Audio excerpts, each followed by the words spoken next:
Meski memiliki karir cemerlang sebagai pesepak bola profesional di tanah air, bintang timnas Indonesia Beto Gonçalves mulai memikirkan masa depannya jika sudah pensiun. Beto rencananya akan mengikuti kursus kepelatihan lisensi C pada awal bulan November ini.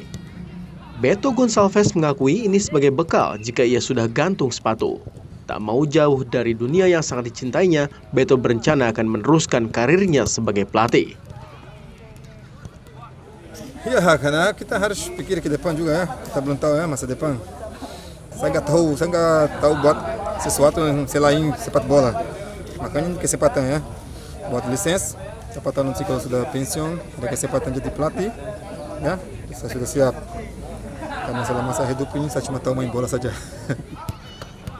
Dengan kondisi fisik yang masih prima di umurnya yang menginjak 39 tahun, Beto Gonçalves mengaku masih sanggup untuk bermain di kompetisi sepak bola tanah air hingga 3 tahun ke depan.